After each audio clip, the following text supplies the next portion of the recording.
she actually wanted to become a flight attendant. She wanted to see the world and travel. Jackie was like a girly girl. She had like a pink bedroom that was like French style themed. But every day she would take the bus with her best friend to Santa Monica Beach and just hang out there. Her favorite song was Shattered by the Rolling Stones. Oh, wow. Cindy loved Journey. That was her favorite band. Leah Lamp, she was an honor roll student. Her parents were divorced, but she was very close to both of them, and she had a little brother, Jack, only 2 years younger than her. Oh, wow. Her biggest dream was to actually go to Hawaii. Oh, wow. She always wanted to go there. Lynette was just like your just perfect kind of daughter. You know, she was also amazing grades. Then she worked at McDonald's after school. She was very, very close to her little brother, who was just a couple of years younger. She was actually not even supposed to be at the Halloween party. She wanted to skip it and actually stay with her little brother that night. Oh, my Lord. Said, you know, go with your friends, have some fun, and yeah. Oh, my Lord. So, oh, wow. She wasn't even supposed to be there. Yeah. Oh, man. Oh, that is so devastating. I know. The thing that shook me about this case was, I only discovered this case about a month ago. And I've read about Kuklinski and Ramirez and the Hillside Stranglers and whatnot. But this case, it literally had me shaking with fear. And it's a wild case. Like, this was the first case that I ever read where I like physically dropped the book out of my hands. Wow. I was so just frazzled by hearing what they were doing, with the torture and the ice pick through the ear. Yeah. It was just like, holy fuck. That's just my God. And I kind of dug deep into this case, and I know about the court, the trial with Bittaker, and how Norris testified against Bittaker, and everyone who's heard about this case already knows about the Ledford tape. And it's just, the thing that absolutely got me about this case was, I read part of the transcript of the tape, and it was just, it was the worst thing I've ever read, pardon my language, but in my fucking life. Yeah. Even just reading it is like, holy shit. And it's like, and I just couldn't get it out of my head where it was, she's 16 years old, and she was just hanging out with friends, and this happened to her. It's just so heartbreaking. Yeah, there's something that's I can't give the big reveal for the book, but there was a lot more to her death than people know. Really? Yeah, because she was she was the only victim that Bittaker actually knew. Because Bittaker would go into McDonald's and he would just gawk at her and ask her out a couple times. All the people from McDonald's that she worked with that testified at the trial, and he would just come in and stare at her and ask her out. Ew. Oh my God. Yeah. She's 16, dude. 16, he's 38. Ugh. Yeah. Ugh. Yeah, and he was actually, there was a 12-year-old he was actually stalking, pretty hardcore, too. He was never in the trial or anything, because she had threatened to commit suicide. So Paul Bynum, the detective who actually did commit suicide, when he found out, he went to Stephen Kane, he's like, we're not making these little girls, stand up there and testify. Yeah. He protected, a lot of the girls, from having to get up and actually testify. Yeah, I know that, at the time, her name was Pena, but I know that Tracy Whitney testified that Bittaker was nice to her, and she mentioned when she was in the van with him, and he said the only reason you're alive is because you're pregnant, and pulled a gun on her. That's just, oh my gosh. Yeah. It was, it's strange, because there's a lot of the teenagers that I tracked down, Tracy being one of them, a lot of them have reported, he was really, really kind to them. It was it's almost and when I worked with Bittaker for the 5 years, it was strange. It's almost like he saw females as either pure or impure. Oh. And It was a very strange psychopathy, like in his own mind with women. That was the biggest one I got was, they're like, he was just so nice to me. Like, it was really hard for them to compartmentalize right. the stuff he was doing. Wow, that's crazy. Yeah. Wow, good Lord. So I noticed that I've been reading from a few sources online, and also I've been seeing other videos or I don't want to say forums because that's not a reliable source, but there have been different stories about Shirley. Some people state that she decided to hitchhike due to a fight she had with her boyfriend at the party, and others said that she got into an argument with some friends. Were you able to find out why she decided to hitchhike? Actually, part of this stuff that I've uncovered about Lynette. So both of those are kind of true. So, she did. I don't know if she got in a fight with her boyfriend. Actually, I think they did, but they just got separated at the party. And she ended up in a car. I'll give you a little hint about what's coming. Okay. When I talked to Lynette's friends, the 3 people she was in the car with was 1 girl, 2 guys. The friends have no idea who these 3 people were. They have no idea why she was in the car with them at all. Oh. Yeah. And the 2 of them were hanging out with Bittaker and Norris a couple hours prior. What? Yes. Holy wow. Yeah. Oh my God. Okay. Oh wow. Yeah. There's a lot more to it. I just kept diving into that theory. Well, I will let you know that I'm. Oh, I'm sorry.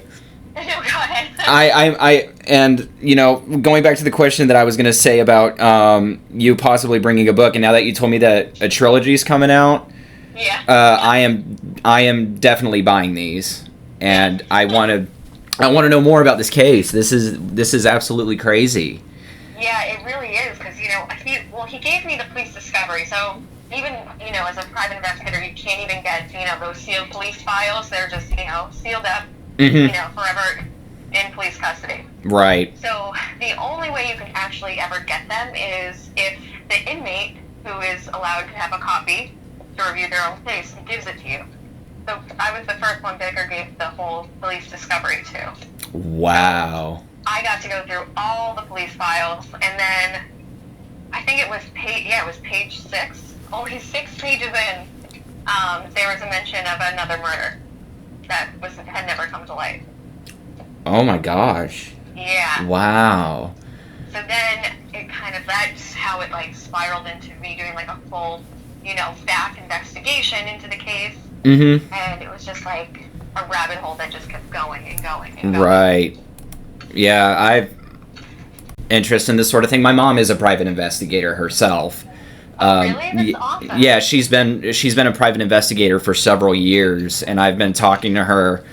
I've been talking to her about this case, and she told me that if you want to learn more, try and reach out to the people that had some sort of involvement with the case, like a person who interviewed the killer or members of a jury or something. So that's what I did, and yeah. She's kind of put that little interest of hers on me, and also when I was growing up, she would constantly watch episodes of Snapped. So Oh, that's so cool. So this whole sort of thing grew on me, and it's absolutely crazy. It's wild the cases. I mean, even just I would say there's probably about what's out to the public right now is probably 5 to 10% of the whole entire case, and it's just that it's already wild with just even that little information out to the public. Okay, yeah. So my other question was going to be, is it true that Miss Ledford knew Bittaker, which is why she got into the van? We already discussed that. She was, so she worked at a McDonald's in the Sunland Tahunga area, correct? Yes. Okay. Yes. So when it comes to serial killers, Miss Brand, they are known for following a pattern. So, for example, preying on victims that have similar features. So 4 of the victims were blonde hair and blue-eyed. But Miss Ledford was dark-haired, and I believe she was partly Hispanic. She's actually not Hispanic, and I did ask them because both Bittaker and Norris preferred like the blonde hair, blue eyes. That was just Norris's choice. He didn't really have a reason for it. For Bittaker, he had told me, it was his first high school girlfriend. She was blonde hair, blue eyes, and that kind of stuck with him. Okay, so I was looking at the whole pattern that Bittaker and Norris were following in terms of these murders, and was Lynette? Do you think Lynette was just a target of opportunity, or do you think she was just a target of opportunity? She was just in the wrong place at the wrong time, and they decided to pull up? No. No? No. That'll be explained in the book, won't it? That will be. Aha, okay. I will say she's the one. The other ones, yes, but not Lynette. Not Lynette, yeah, because I was reading about this, and I'm like, this is a complete turnoff of who they were targeting, and I'm just like, that's totally odd, so I might as well write that down. So when you were you were having a back and forth correspondence with Bittaker for what, 5 years, you said, when you first started contacting him? 2014 to almost 2020, he died right before. But yeah, it was just about 5 years. It was about Wow, right 5 years. That's incredible. So do you think that if you did not open up about your personal life to Bittaker, that this whole case would be completely different, or do you think he would have eventually come forward with what he said to you before he died?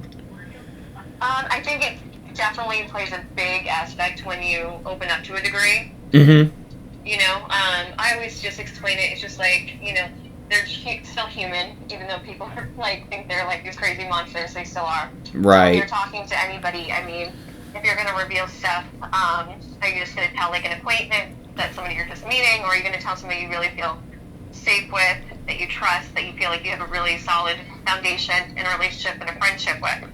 And that's how I get them to open up. So I build that trust and rapport for it took Bittaker a couple of years to build it with him. He was the most difficult one. Right.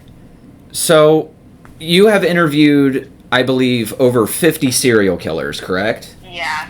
So like this case, which is absolutely just shocking, who are some well-known serial killers that you've interviewed as well? Oh, let's see. Out of San Quentin, there was Bittaker, Norris, Douglas Clark, the Sunset Slayer. Oh, wow.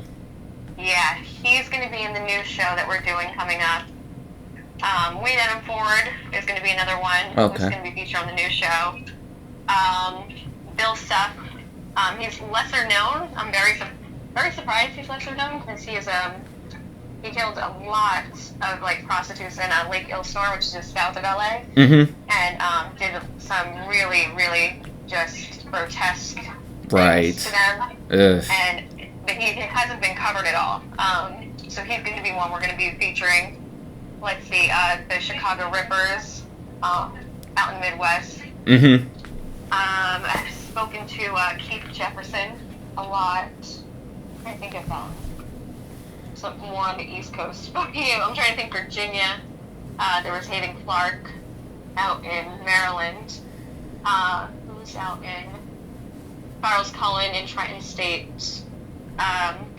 Bobby Long, he was in Florida, he was just executed. Elmer Wayne Henley down in Texas. Let's see. I'm going to be interviewing Gary Ridgway coming up. Oh, wow. Yeah. Oh, you've got just... Wow, you have... like a whole roster. Wow, you have a scroll. Yeah. Wow. Oh, that's... you name some, and I'm always like, oh, God, I have to, go through, the index in my head of all of them. My gosh. I already have, a plan of some other cases that I want to study and make videos about. And honestly, I was gonna make I was thinking about making my second video about the Sunset Strip killers. Oh, really? Yeah. That's a great case. Doug. Doug is one I'm going back and forth with right now. He's a tough one because he likes to tell everybody he's innocent. And he thinks he has like everybody fooled about that he was innocent. It was all Carol Bundy and all of this. Jeez. But I got to like really go hard at him because Bittaker was his best friend in San Quentin. So they were always together and they were always talking. And Bittaker told me a lot of stuff that Doug had said. Wow. Oh, good Lord. I was also talking to a friend of mine who also mentioned to me the Chicago Rippers as well. I'm about to get started looking into that because I've heard of it before, but I haven't gone in depth with that one. They are, get ready for that case. Yeah, I just got done watching a documentary actually the other day about Henry Lee Lucas, the guy that said he killed like 600 people. Oh, yeah. Oh, my gosh. Yeah. And what else? I was also thinking about doing a video on Richard Speck as well. Oh, He's a character. They all are. He is, yeah. Yeah. I know the area of LA pretty well. I currently live near Quantico, Virginia. And so before that, I lived in San Diego for 6 years because my dad was military. So You know the area. So I know the area pretty well. We lived near San Clemente. Oh, wow. Yeah, that's a beautiful area. I miss that place. I've lived here for 15 years, and I want to go back to California. Oh, I know. Oh, man. I just got here a year ago, and I'm like, oh, I love it. You love it, yeah. Yeah. We only went through, I mean, I was very little at the time, but we went through LA like twice, and this was when my mom was in school for her degree in psychology and criminology as well. And she was like, "Yeah, we're not going to LA. This place is bad juju. We're not going through here." Oh. And I never understood until years later when I was a teenager and I was reading about these cases. I was like, "Oh, that's why." Okay. Yeah.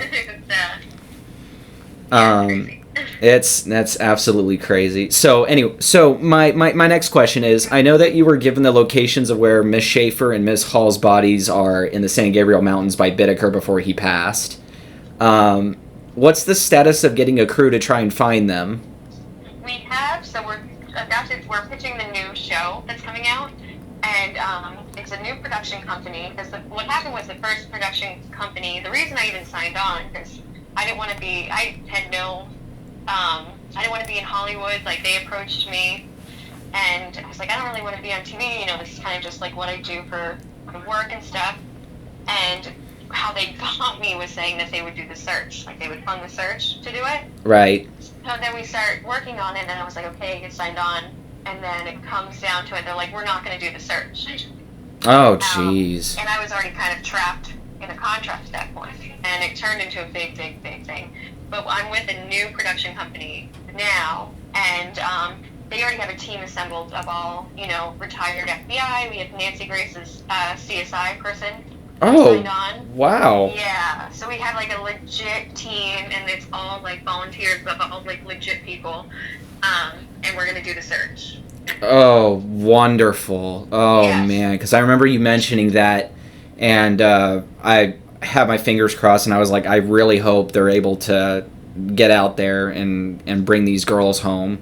Yeah, no, we're doing it. It was, what was the other thing? I took Andrea Hall's sister, what was it? It must have been the summer of 2021. We went up there with the metal detector because the ice pick is still embedded in the skulls. Mm-hmm. And so I did a whole sweep of the entire road, of everything, and, it was, nothing went on. The entire road, I mean, it was a mile-long sweep that I did, and then I went to the exact spot that he had pinpointed, and that was the only place we got a hit. You guys got a hit? We got a hit, yeah. Oh, my Lord. So, obviously, you guys aren't allowed to just dig up what you find. Everybody says it to me. They're like, why didn't you dig? And I was like, God forbid, I'm not a forensic scientist. Like, yeah. I'm petrified if I, dug and, I did something to the bones or ruined something. yeah, I was like, I'll wait until we have like the professionals out here. Oh yeah, I was. Can do this. Yeah. Because even with gloves, even with like nitrile gloves or anything like that, I wouldn't want to touch something. Exactly. You just don't know. You really don't know if you're just gonna mess something up or. Yeah.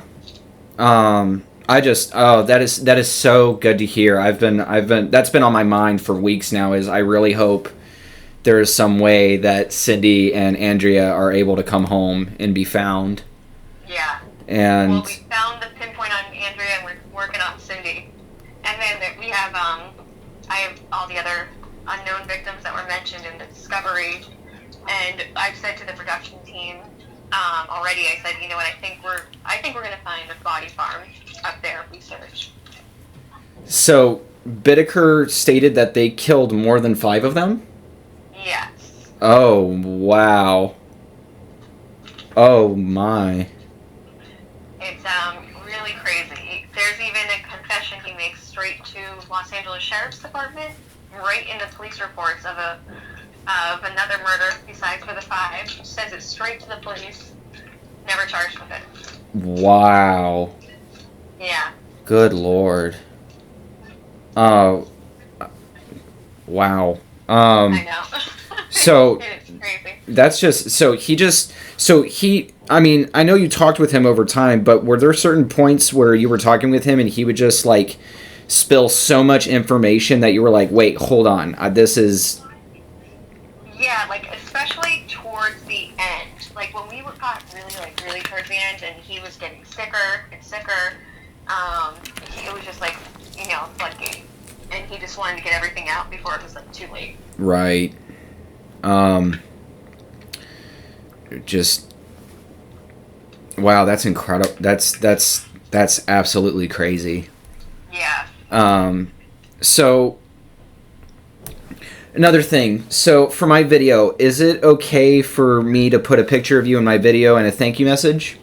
Oh yeah, of course. Perfect. So sweet. Awesome. Yeah, I absolutely, I feel like I hit the jackpot when you responded. I was like, I was recording. Oh my god, anytime. I was recording. Questions or need another killer or whatever. I felt so bad. Because I was doing a voiceover for my video and my phone buzzed and you can hear it on the mic, and I went, I'm like, shit, I'm recording. Who could possibly be texting me right now? And I looked and it said Laura Jacqueline, and I went, oh, holy shit, she responded.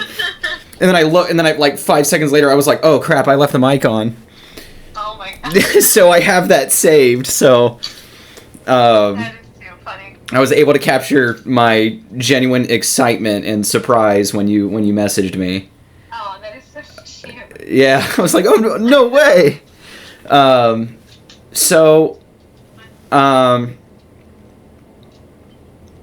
What is the most surprising thing that you learned about Lawrence Bittaker? Ooh, the most surprising. Or one of the most surprising?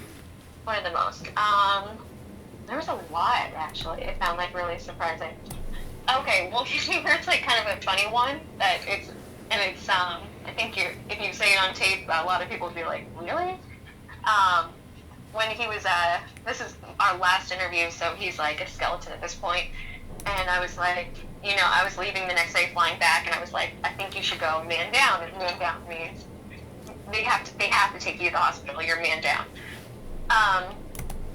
And he's like, no, I can't go man down. I was like, what do you mean you can't go man down? Go man down. And he's like, I'm so scared. I'm so scared of needles. They're gonna put an IV in me.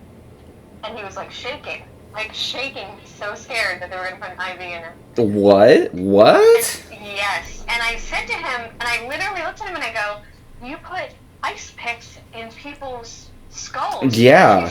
He goes, and he's like, I know, it's crazy. Yeah. I just thought that was the craziest thing. That falls into, into the mindset of Bittaker, is that, he's willing to do these things to people and have no emotion, no remorse or anything with it. Like you said, with ice picks in the ears and tightening a coat hanger around around someone's neck to the size of a silver dollar. That blew me away. That I cried at that part when I learned about that. I mean, especially when you see how small it is and they hold it up, you're like, holy. Yeah, those. Shit. Yeah, those pictures, the pictures of like the toolbox that were taken, and the copy of the original copy of the tape and the mallet that was used on Miss Ledford's elbow. I was just like, I can't believe I'm looking at those things right now. That's just unbelievable. But you're able to use these tools and be able to inflict pain on your victims and gain some sort of gratification to it, but you're scared of needles? Needles, yeah. Tiny little things. It is. It's like you're doing the thing that you fear most to others, like in a true sadistic fashion. That's just oh geez. That's just it's like, I don't even know how to explain it. It's just what? You know? I know. Wait a minute. That's how I sounded when I first said it. So if they had not been, so based off of what we know, there were five teenage girls. Yes. If they had not been caught and were able to grab a sixth victim after the murder of Miss Ledford, do you think they would have escalated in their violence? And if so, how do you think they would have done it? Oh, yeah, and they actually told me how they were going to do it, too. So Bittaker had just finished buying, let's get ready for this. Yeah, he had just, he was already collecting, and it was already, like, in the motel room. He had all these different chemicals. He had a pound of cyanide. So their plan was they were actually going to put some acid in squirt guns, give them to kids on the beach, and watch them as they went around squirting people. That was one of their plans. They were actually planning on burning out the eye sockets and ears of their next victims with chemicals and acid. Yeah. That sounds like something Jeffrey Dahmer would do. Yeah. They were true sadists, so they wanted the girls to be fully aware and alive for everything. Oh, God. Yeah. Oh, man. Mm-hmm. So, it's just, they did anything they could to receive this sort of gratification. I remember Miss, she's a FBI, Miss O'Toole. O'Toole. Yeah, Miss O'Toole. She was saying that Bittaker would replay the tape of Miss Ledford's torture over and over and over again, and he said it was real funny. Or he would listen to it like, it was literally music to his ears, like a normal person listening to music. It was sort of like his music, basically. Yeah, pretty much. Wow. It was their, well, for that, like for Bittaker and Norris, I mean, it was like their whole movie. You know, it was their homemade porn. You know, and Bittaker says in the thing, pillow talk. Like that's what they thought of it as. Yeah, it's just, yeah, and when he decided to take the stand in his own defense, I remember seeing newsreels. Some of those newsreels, I'm actually going to be able to put in my video, was when he said, you know, she was paid to make certain responses, and she was having difficulty following those directions. I was like, that makes no sense. It makes no sense. It makes no sense whatsoever. And then him saying, I would like to, and I also wanted to add some sound effects to it. That was just, I don't know. Like, I think he was trying to say, like, oh, I paid her to do it. And it's like, I don't know what happened to her afterwards. Like, I don't know if he actually thought that was going to work. Right. You know? If anybody would believe that, which would be insane. Yeah. And, what else was, there was this whole thing where he was saying he paid, Andrea money for, I think it was, kept, like, that was his, like, big thing. He kept, like, trying to tell people, like, he just paid for them to pose, and he just paid for them to, take these slutty pictures, and it was all consensual. That's what he was trying to say. It was just all consensual, and he also stated that Miss Ledford was drug crazed, even though they didn't. What is it? They didn't.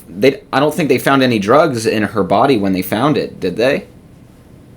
Oh, you're so intuitive. You're touching on stuff that's coming out in the book. Ugh. There were drugs in her system. However, Miss Ledford never took drugs. But the drug that was found in her system was PCP, which was also found in Bittaker's motel room. He drugged her? Or, I don't know. Well, I think, off record. Okay.